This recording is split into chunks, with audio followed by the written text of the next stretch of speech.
I sat at the kitchen table, the soft hum of the refrigerator, the only sound in the otherwise quiet room. My wedding was only weeks away, and I should have been excited, but instead, I was staring at the RSVP list on my laptop, heart sinking with each name I scanned. Declan and I had trusted my mother Evelyn to handle the wedding logistics, and we gave her $35,000 to manage everything: vendors, caterers, florists, the works. She was supposed to be the one who made sure everything went smoothly. But as I flipped through the list, something was off. A glaring discrepancy hit me like a ton of bricks. 60 people, 60 of my closest friends and Declan's extended family had been crossed off the final guest list. In their place were strangers. Names I didn't recognize. Venture capitalists, local politicians, wealthy socialites. I felt my pulse quicken, my stomach doing flips. This wasn't right. I picked up the phone and dialed my mom's number. It rang 3 times before she picked up, and I immediately launched into it. "Mom, what's going on with the guest list? Where are all of my friends, and where's Declan's family?" "Oh, honey," she said, her voice cool and practiced as if she was talking about something as trivial as the weather. "We had to make some changes. Your friends, well, they were sacrificed for the budget, you know. But these new guests, these people are important for Piper. You know, she needs investors for her startup, and this wedding is the perfect networking opportunity for her." I blinked, my mouth going dry. "Mom, this is my wedding. My day. It's not supposed to be a business pitch for Piper's company." But Evelyn, being Evelyn, didn't see it that way. She never saw anything that didn't benefit her, or Piper for that matter. "Family helps family, Sloan," she said, the words sliding off her tongue like they were rehearsed. "Piper needs this. You'll be fine. Think about how much it could help her brand." I felt the heat rise to my face, frustration bubbling under my skin. "So, you've decided to make my wedding a business event for Piper," I said, trying to keep my voice steady but failing miserably. "Yes, dear," she replied, her tone light, almost dismissive. "It's all for the greater good. You'll see." I clenched my fists under the table. This wasn't just a bad idea, it was a full-on hijacking. I wasn't some side character in a story about Piper's brand. This was my wedding, my day. Before I could speak again, Evelyn hit me with a chilling threat. "If you make a scene or try to uninvite these investors, I'll pull out entirely. I'll tell everyone in town that you're having a mental breakdown. Don't ruin this for Piper." Her words hung in the air like a dark cloud, suffocating every bit of hope I had for a peaceful wedding. The fact that she would stoop this low to protect Piper was the final straw. I could feel the anger rising in my chest, but I held it back. I wasn't going to give her the satisfaction of seeing me upset. "Fine," I said, my voice even. "I'll be in touch." I hung up before she could say anything else. I didn't scream. I didn't cry. I didn't even throw my phone across the room, which for me was a feat of restraint. Instead, I took a deep breath and did what I did best. I analyzed. As a forensic data analyst, I knew how to find patterns, trace numbers, and follow leads. If my mother was hiding something, I would find it. She wasn't going to get away with this. She never got away with anything in my life, and this was no different. I locked myself in my office, closing the door behind me. Declan was already at the office for the day, so I was alone in my thoughts. Alone with the nagging feeling that something much bigger than a messed-up guest list was going on. I opened my laptop and pulled up the wedding vendor contracts. Everything that was supposed to be in place was there: caterers, floral arrangements, venue bookings, everything. Except for one thing. The numbers didn't add up. I found discrepancies in the invoices that I hadn't noticed before. Small ones at first, but the more I looked, the more I realized how badly my mother had manipulated the situation. I dug deeper, reaching out to the vendors, asking questions. The answers were worse than I could have imagined. My mother hadn't just removed my friends from the guest list, she had forged my signature to cancel the premium catering floral arrangements and even the venue deposit. She had refunded the original $35,000 and pocketed the remainder. The money had disappeared into thin air, funneled straight into Piper's failing startup. My blood ran cold. This wasn't just bad planning, this was fraud. The deeper I dug, the more I uncovered. The money didn't just disappear, it had been wire transferred directly into Piper's LLC to cover an overdue business loan. My mother had committed federal wire fraud using my wedding money as collateral. It didn't take long before I found an email from Piper's assistant. It was forwarded to me by mistake. It wasn't addressed to me, but it might as well have been. In it, Piper wrote Times, "Just use Sloane's wedding money for the investor pitch. She won't notice until the day of, and by then she can't do anything about it." Asterisk. That was the moment. I wasn't just dealing with a family that didn't care about me, I was dealing with a family that saw me as a disposable asset. I was just a line item in their game of financial manipulation. But here's the thing, I wasn't going to let them win. I didn't feel anger anymore.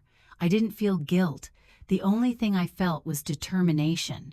This wasn't going to be some family drama I had to sit through. I wasn't going to let them use my wedding as their personal business event. I wasn't going to confront them, not yet. Instead, I was going to let them think they'd won, let them keep their little game going because I was going to expose them, and when I did, it was going to be the most spectacular thing they'd ever seen. I closed my laptop, took a breath, and locked the office door.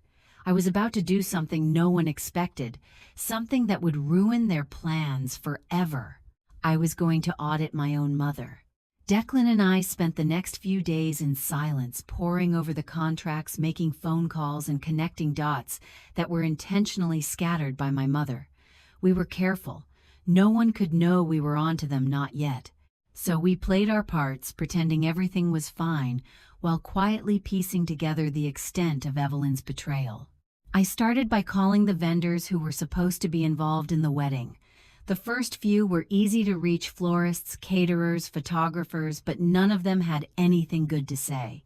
They were all surprised when I mentioned my name. "I thought you'd canceled," one florist said.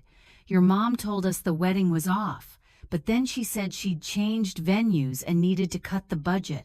I felt a chill as the words sank in. Evelyn didn't just mess with the guest list. She'd canceled everything: the premium catering, the flowers, the luxury venue that had been the centerpiece of my dream wedding. And the worst part, she'd forged my signature to do it. The woman who was supposed to love me, who was supposed to help me, had stabbed me in the back to fund her daughter's failing business. We continued our investigation quietly, carefully combing through the transactions. Declan was an auditor by trade, and when he was in his zone, there was no one better. He managed to track down the refunds, the $35,000. Evelyn had paid for the vendors. The money I thought was spent on my wedding had been returned. I thought this was a sign of good faith at first, but the next step only proved how deep the hole went. Evelyn had rebooked everything, but she didn't choose a luxury venue or an exclusive caterer. No, she booked a cheap, no-frills corporate banquet hall, a space that had none of the elegance I had planned for. And for catering, a discount buffet. The money I thought was spent on my wedding day had been siphoned off. The original $35,000 refunded to my account was nothing more than smoke and mirrors. The remaining $28,000 had disappeared. Declan's fingers flew over the keyboard as he followed the trail. And then, like a hand pushing over a hidden door, he found it: the wire transfers. The missing $28,000 hadn't disappeared into some general fund or back into a forgotten account. No, it was funneled directly into Piper's LLC, a business struggling to stay afloat despite all the promises of success. That's when it hit me. Evelyn wasn't just a manipulative narcissist. No, this was far worse. She wasn't just trying to control my life for her own benefit. My own mother had committed federal wire fraud. She had taken my wedding money, funneled it into her daughter's sinking business, and covered it up by using my name. She'd forged my signature, lied to me, and worse, she'd tried to make me an accomplice in her crime by getting me to sign over control of my wedding. I sat back, a cold wave of disbelief washing over me. This wasn't just family drama. This wasn't a matter of hurt feelings or misunderstandings. My family was in the middle of something far more dangerous, and I was tangled in it. But the real kicker came when I found the email. It was an accident, really. I didn't even expect it to show up in my inbox, but somehow it was there, an email forwarded to me by Piper's assistant. I don't know why she sent it to me. Maybe she thought I wouldn't open it. Maybe she thought it was just business. But I opened it, and I read the words that cut me deeper than anything my mother had said to me. Asterisk. Just use Sloane's wedding money for the investor pitch. She won't notice until the day of, and by then she can't do anything about it. Asterisk. My heart stopped. I couldn't believe it. They weren't just stealing my money. They were using my wedding day times, my Times wedding day, as a corporate fundraiser for Piper's failing startup. My special day was just a tool to get more investors for Piper's company. It wasn't a wedding anymore. It was just a set for their next pitch. I sat there staring at the screen for a long time. And as I did, the pieces began to fall into place. This wasn't just about money. This wasn't about saving face. This was about control. Evelyn and Piper had turned my wedding into a business venture, and they didn't even care that I was the one who was going to suffer. I was expendable to them, disposable. The last shred of guilt I had clung to vanished in that moment. I wasn't going to confront them. I wasn't going to throw a tantrum or make a scene. No, I was going to let them think they had won. I was going to let them play their game. But when the curtain fell on their little performance, they wouldn't know what hit them. I stood up from my desk, the weight of the truth settling over me like a storm cloud. Declan was in the other room, quietly going through the vendor contracts. I walked over to him and dropped the phone on the table. "Declan, we've got what we need," I said, my voice steady. He looked up, his brow furrowed in confusion. "What do you mean?" "They've been using my wedding money," I said, taking a deep breath. "It's worse than we thought. They were planning to use it to fund Piper's investors. This whole thing, my wedding, was just a setup, a corporate pitch." He didn't say anything at first. He just sat there, his expression unreadable as he processed what I had just told him. Then slowly his lips curled into a tight smile. "Well, then it's time we give them a show," he said, his voice as cold as mine. The plan was set. We wouldn't confront them. We wouldn't let them see us sweat. We would let them continue with their charade, thinking they were still in control. But when the time came, we would be ready, and they wouldn't know what hit them. If they wanted to use my wedding day as a business pitch, then I would make sure the pitch ended with them losing everything. 3 weeks before the wedding, I was finally standing in front of the full-length mirror at the bridal salon. The dress fit perfectly, every stitch, every seam, just the way I had imagined. My heart should have been pounding with excitement, but instead, it felt like it was slowly sinking into my stomach, weighed down by everything my mother and sister had done to hijack my special day. The door swung open and in they walked, Evelyn and Piper practically vibrating with excitement. Piper had this grin plastered on her face, her eyes glinting with something between triumph and desperation. She held a clipboard, of course. She was always prepared. She was always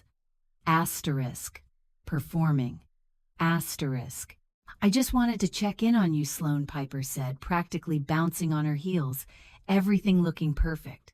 I managed a tight smile, not wanting to give her the satisfaction of knowing how much her presence annoyed me. But as she stood there, clipboard in hand, I knew what was coming next. "I'm so excited," she continued, unable to hide the giddiness in her voice. "I'll be giving the keynote speech at the reception, you know. It's going to be great. I've got a whole pitch planned for the investors, and the timing is going to be perfect." She beamed, clearly imagining herself at the center of attention. I blinked. "What?" The words didn't come out as smoothly as I hoped. "You're giving the keynote speech at my wedding." "Oh, yes," she said, as if I should have known this all along.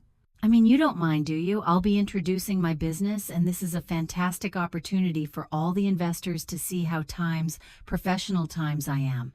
And I'm just so proud of the work I've been doing. This is the perfect moment to secure some funding, don't you think?" I felt like I was losing control of my own wedding. But instead of snapping, I took a deep breath. No, I couldn't let her see how rattled I was.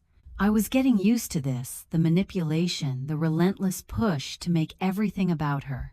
Before I could even speak, Evelyn stepped forward, pulling a folded document out of her purse. She held it out to me with a smile that didn't reach her eyes.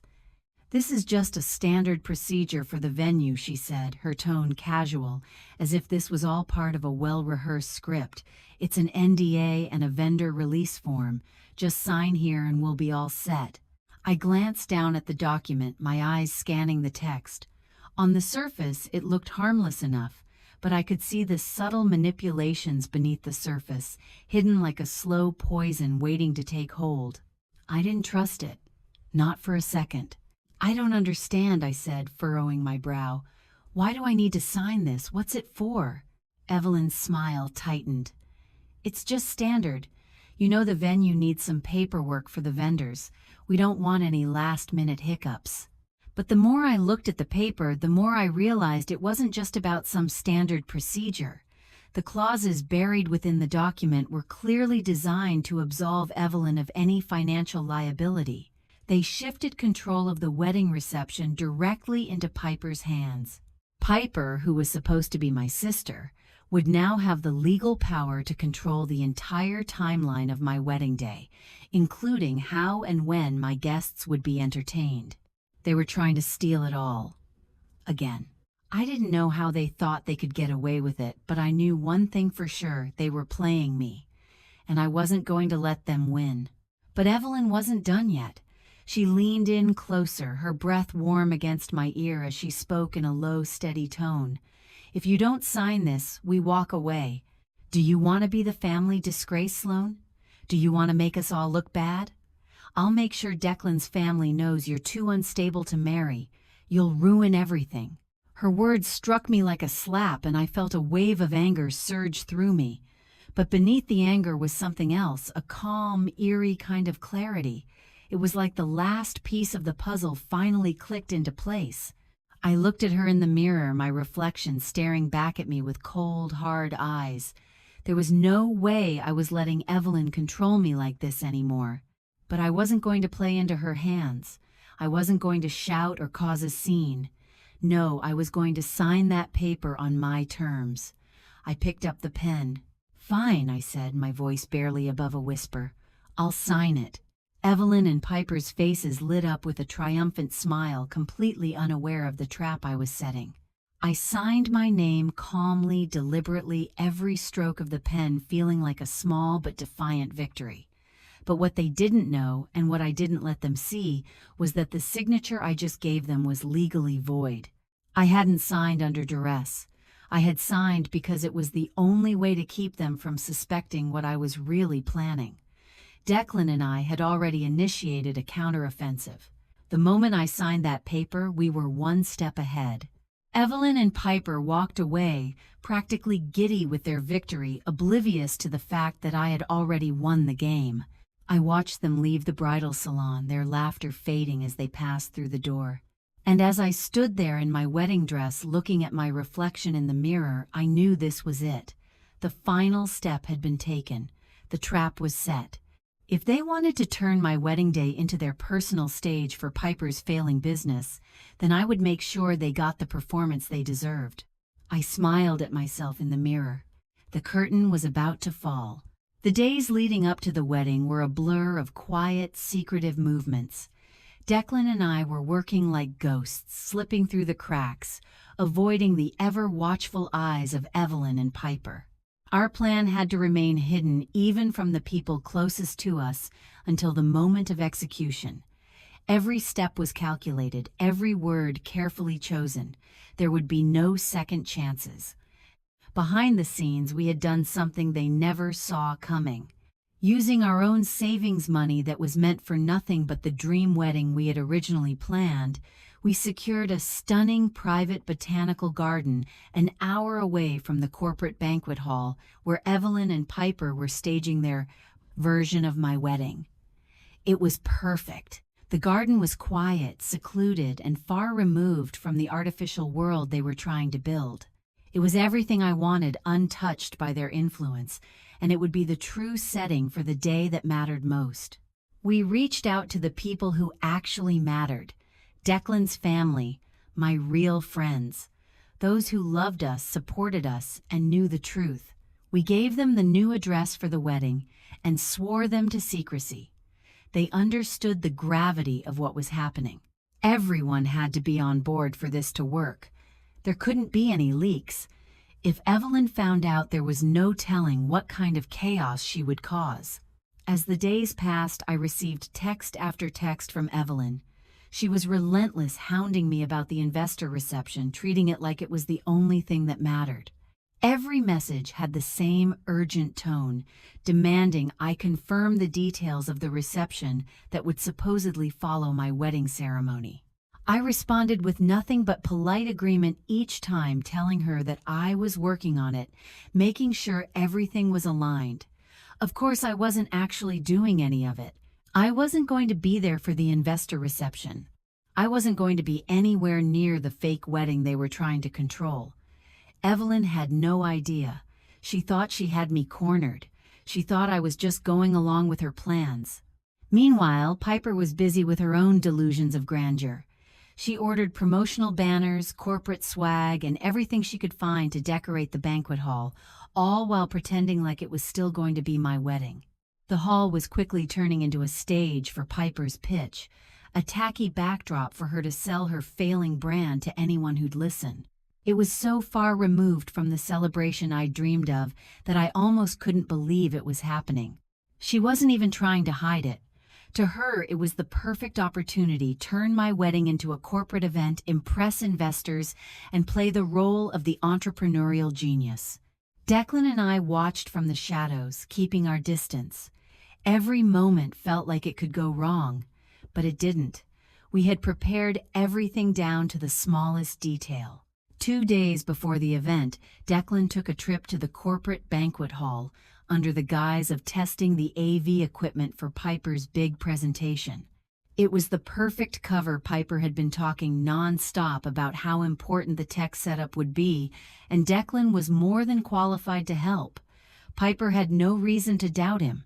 While she was busy with the promotional materials, Declan snuck into the venue's AV room, connected his encrypted drive to the massive projector system, and set everything up for the moment of truth.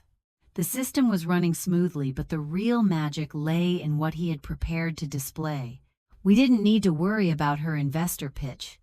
We didn't need to care about her promotional materials or the fake wedding they were trying to create. The only thing we cared about was the moment when that projector screen would light up, revealing everything they had been hiding. Declan had prepared a special file, and when it flashed on the screen, it would tell the entire room exactly what was happening, the real story behind my wedding, and how Evelyn and Piper had manipulated everything. It was brilliant in its simplicity, and there was no way they could stop it. The trap was set. Now, all we had to do was wait. The morning of the wedding finally arrived. It felt surreal. As I packed my wedding dress into the trunk of my car, I couldn't help but feel a mixture of nerves and excitement. This was it, the moment everything would come to a head. I wasn't going to be part of their fake reception. I wasn't going to let them control my wedding day. I was going to take back what was mine. Declan was by my side, helping me with every step. We didn't say much. We didn't need to. We both knew what had to be done. I glanced at the clock as we loaded the car. Time was ticking, but I didn't feel rushed. I was calm, focused. We had everything under control. Piper and Evelyn were on their way to the banquet hall, completely unaware that we had already moved everything. They were expecting to host a wedding reception, a performance for the investors. What they didn't know was that they had already lost. We headed to the botanical garden, the true venue of my wedding, where the people who truly mattered would be waiting. There would be no banners, no promotional swag, no investor speeches, just love, peace, and the start of a new chapter in our lives. But the banquet hall wasn't the only place where the trap was set. Piper and Evelyn were about to realize just how wrong they were to think they could control me, to think they could turn my wedding into a corporate fundraiser. Today, the curtain would fall on their little performance, and they wouldn't even see it coming. The morning of the wedding arrived like any other, quiet, serene, and unmarked by the chaos that had been brewing in the background.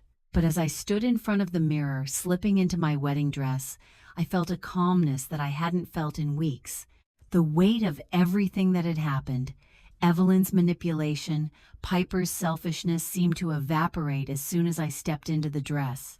This was the moment I had been waiting for, the one I dreamed about, but it wasn't going to be the wedding they planned for me. It was going to be mine. Meanwhile, miles away, Evelyn and Piper were frantically preparing for their fake reception at the corporate banquet hall. They were busy hanging step-and-repeat banners, placing branded swag bags, and rehearsing their speeches to impress the investors. Every minute was consumed with the false glamour of their world, perfect for attracting venture capitalists, but completely detached from the truth of what a wedding should be. They didn't call to check on me.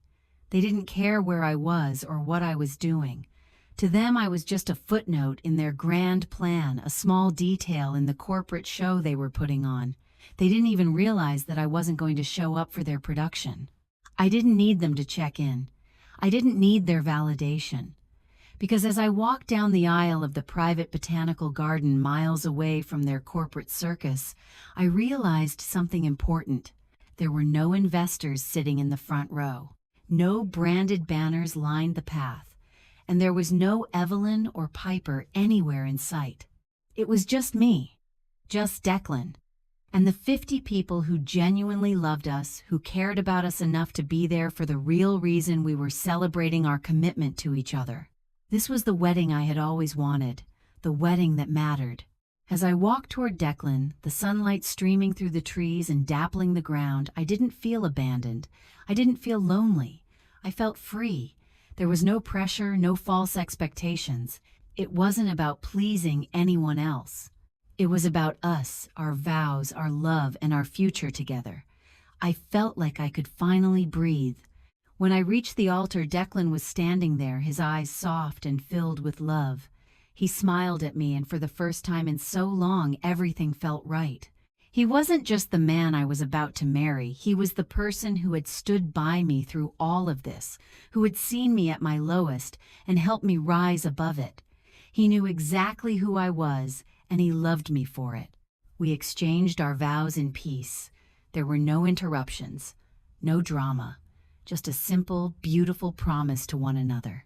I looked into his eyes as I said, I promise to always stand beside you through every challenge, every triumph, and every quiet moment in between.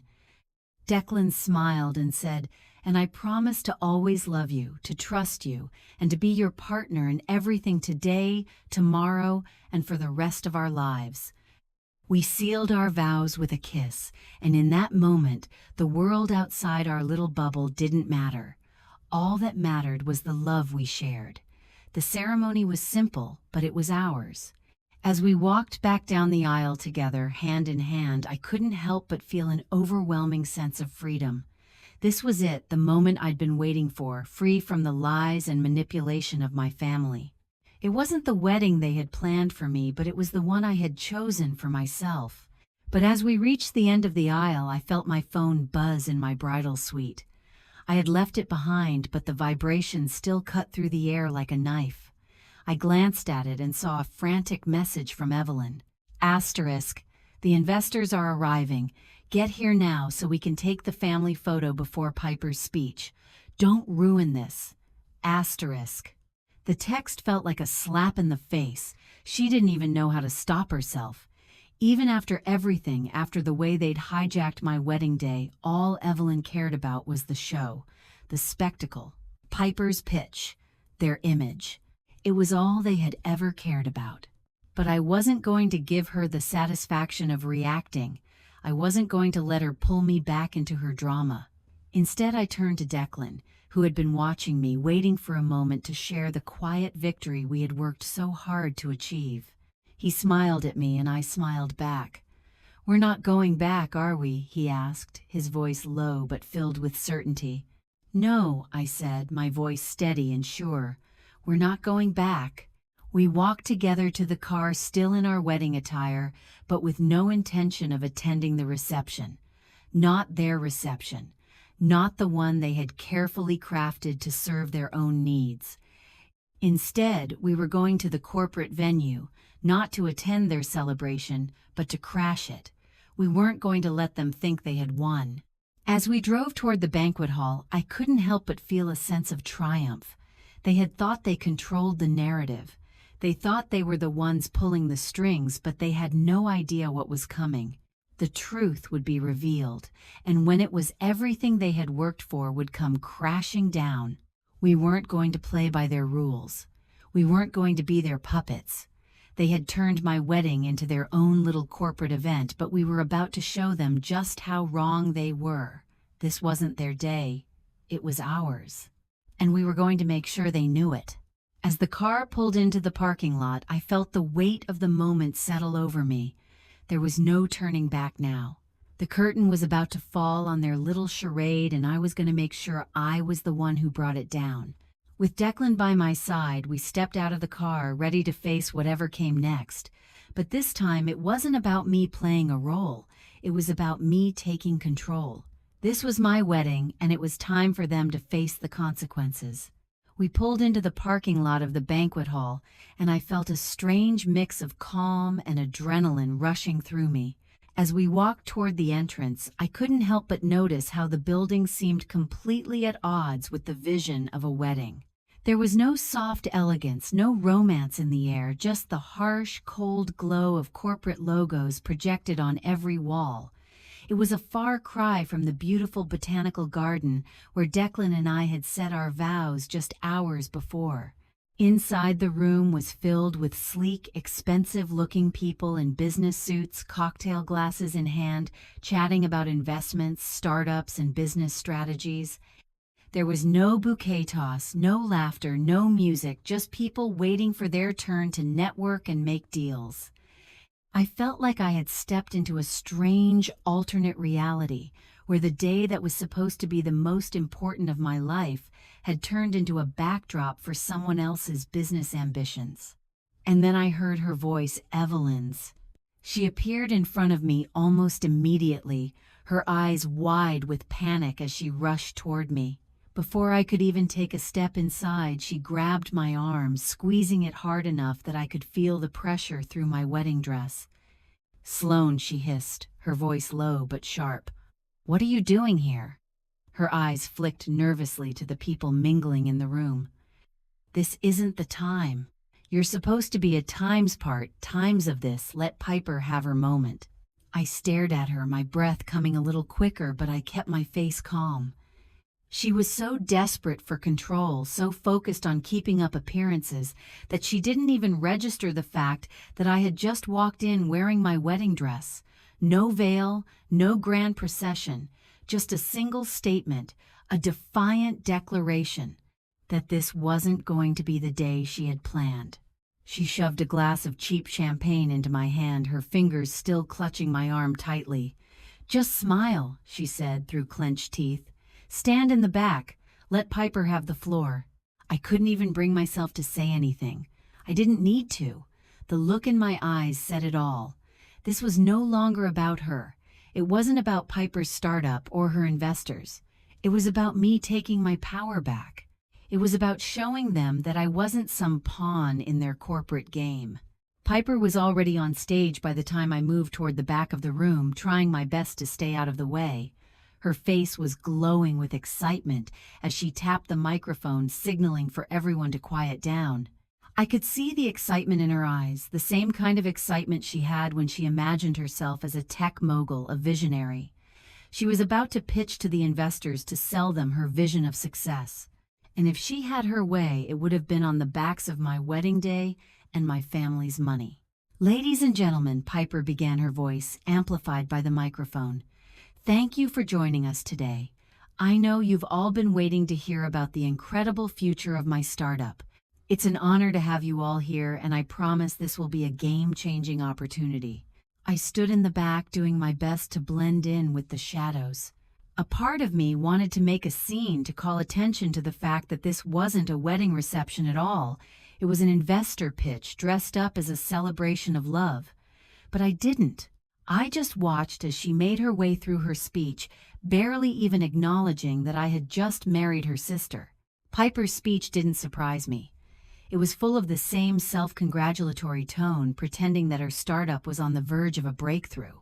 I want to show you the foundation of trust my company is built on, she said, a smug smile playing at her lips. Let me show you how we've earned the trust of our investors and how we plan to turn our vision into something bigger than any of you could imagine. She gestured to the massive 5-foot screen behind her, and the lights dimmed slightly as the AV team queued up her presentation. I knew what was coming next. She was about to roll out a slick slideshow full of charts and graphs that had nothing to do with a wedding, but everything to do with her desperation to sell her product. I turned my head to look at Declan, who was standing at the back of the room with me.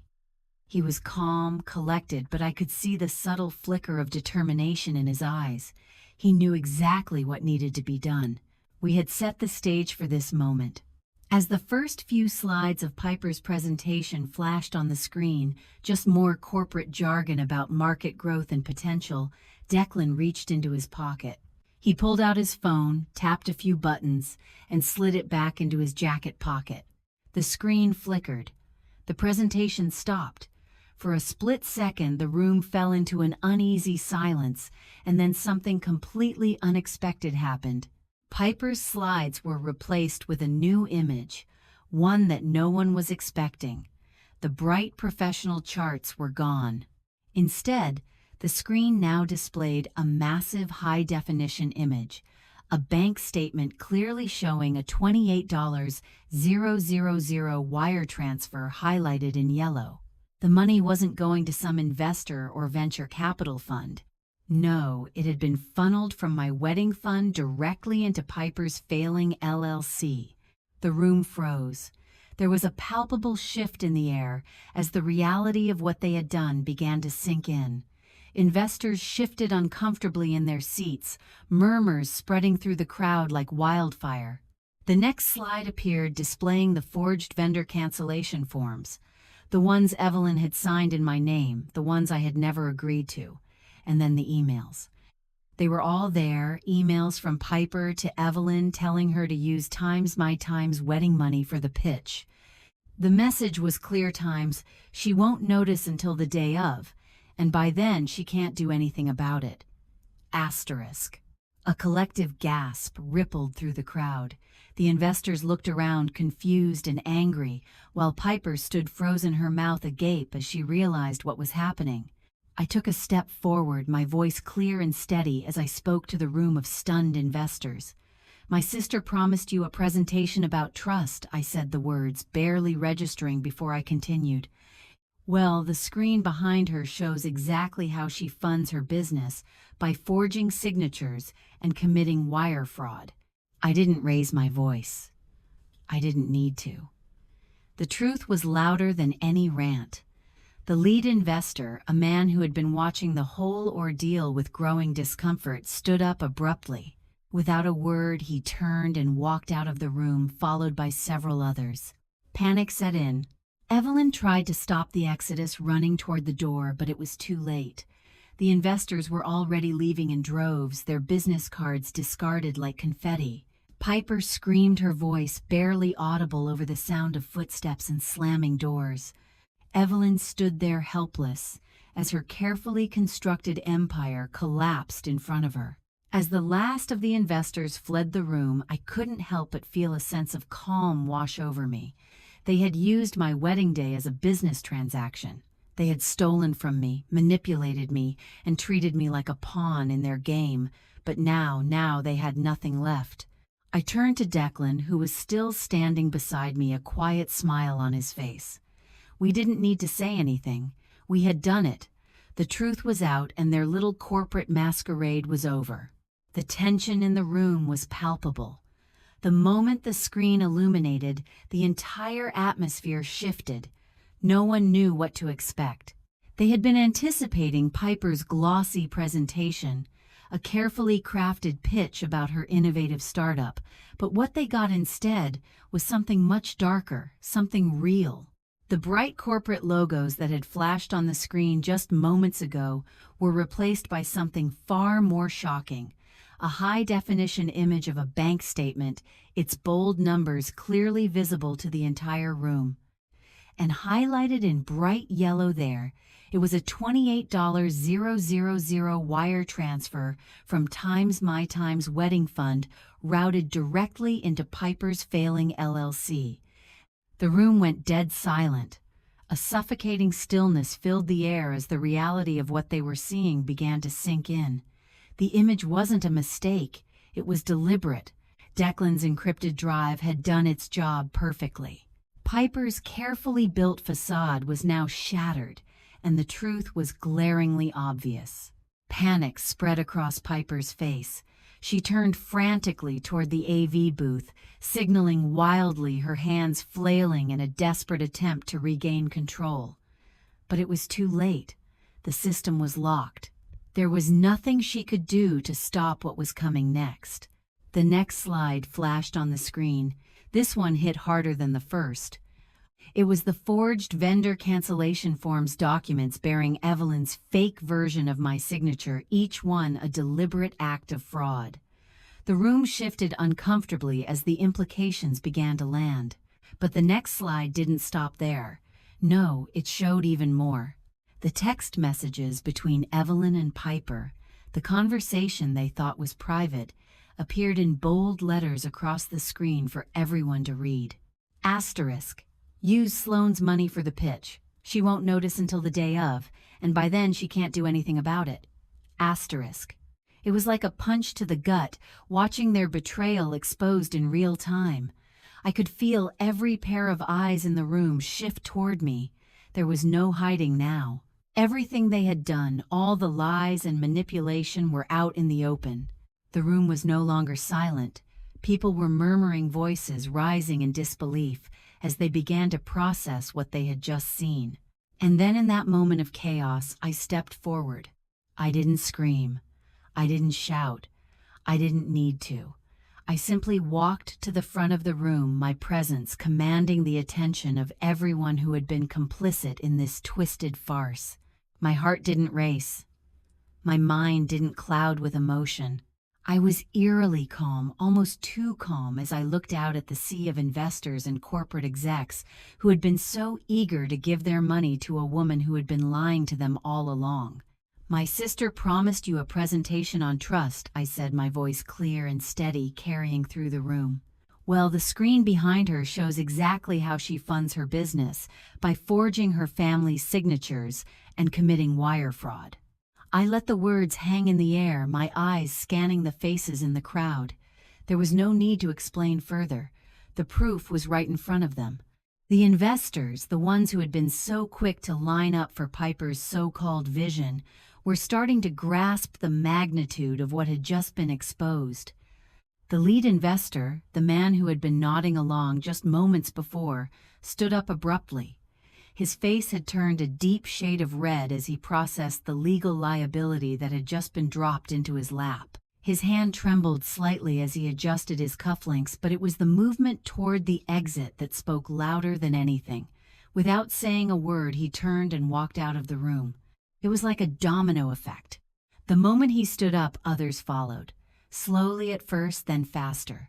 One by one, the investors began leaving in droves, murmuring to each other as they hurried toward the door. The sound of heels clicking on the marble floor echoed through the room as the weight of the situation hit them. This wasn't just about a bad investment anymore. This was fraud. This was criminal. Piper stood frozen, staring at the screen, her expression now one of sheer disbelief. She opened her mouth to say something, but the words never came. Instead, she turned her gaze to me, her eyes burning with fury. "You ruined everything," she spat, her voice shaking. You ruined my future, my career. But her anger didn't scare me. I had already seen her true colors, and now the world had seen them too. Evelyn, meanwhile, was a whirlwind of panic. She darted across the room, trying to block the exit, desperate to stop the wealthy guest from fleeing. She grasped at the arm of one investor as he tried to make his way to the door, begging him to stay. "Please, you don't understand," she pleaded, her voice rising with desperation. "This isn't what it looks like. I can fix this." But it was too late. The investors were already on their way out. They were done. The damage had been done. Evelyn's empire, built on lies, manipulation, and financial deceit, was collapsing in real time. The sound of people rushing out of the room was deafening. The banquet hall, once filled with excitement and anticipation, was now eerily quiet. The investors had vanished, leaving behind a mess of empty chairs, discarded drink glasses, and a team of AV technicians who had no idea what had just hit them. Piper was screaming at me now, her words incomprehensible, but I couldn't bring myself to care. Evelyn was still trying to salvage what she could, running around the room in circles, trying to maintain some semblance of control. But there was no control left. The illusion was shattered. The curtain had fallen and the world could see them for who they truly were. As the last of the investors filed out, I stood there watching it all unfold. I felt a sense of calm wash over me, a quiet satisfaction that only came from knowing the truth had been revealed. Declan stepped up beside me, his presence a steadying force. We didn't need to say anything. We didn't need to revel in the chaos. We had done what we set out to do. We had exposed them for what they were.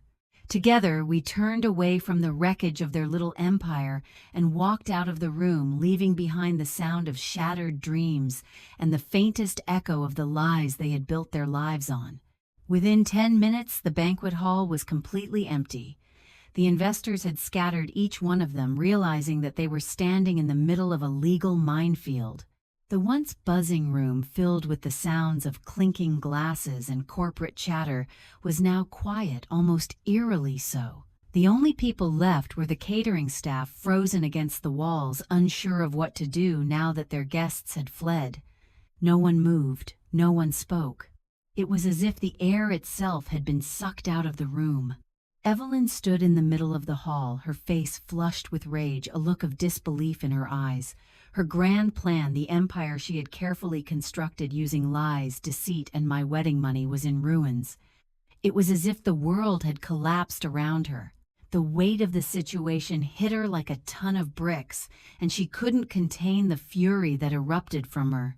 "You destroyed everything," she screamed, her voice shaking with the kind of anger I'd never seen in her before. She turned on me, her eyes wild, as if blaming me for every mistake she had made. "You ruined everything, Sloane. You destroyed your sister's life." I didn't flinch. I didn't even react to her words. She had been destroying our family for years, and I was just the one who finally saw it and stopped it. I wasn't going to let her manipulate me into feeling guilty for exposing the truth. Piper, on the other hand, was a mess. She was sitting on the floor, her hands clutching the useless promotional brochures that had once been her hopes and dreams. Her tears fell freely, the facade of the successful entrepreneur shattered beyond repair. She didn't even look up as Evelyn's anger continued to spew in my direction. Piper had always been the golden child, the one everyone doted on, but now she was just another casualty in this game of lies and deceit. I could hear Evelyn demanding something from me, something that only made the situation worse. "Fix this, Sloane," she cried, her voice desperate. "You need to fix this. You need to use your own money to bail Piper out. She can't pay her debts now that the investors are gone. You have to help her." Her words hit me like a slap in the face, but I didn't let her see how deeply they stung. I had heard this before. This was Evelyn's game, guilt-tripping me into doing what she wanted, making me feel responsible for the mess she created. But not this time. I wasn't going to let her manipulate me anymore. Instead, I reached into my purse and pulled out a single manila envelope. I placed it on the table in front of her, the envelope sliding slightly as I nudged it toward her. It was thick, the kind of envelope that carries a weight far beyond paper. Evelyn's eyes narrowed as she looked at the envelope, her fury only growing as she reached for it. "What is this?" she spat, the disdain in her voice clear. "Some kind of trick." "No," I said quietly, my voice steady. "That's a copy of the police report I filed this morning for identity theft and wire fraud." I watched as Evelyn's face went pale, her fingers trembling as she opened the envelope. The report was all there, detailed, precise, and undeniable.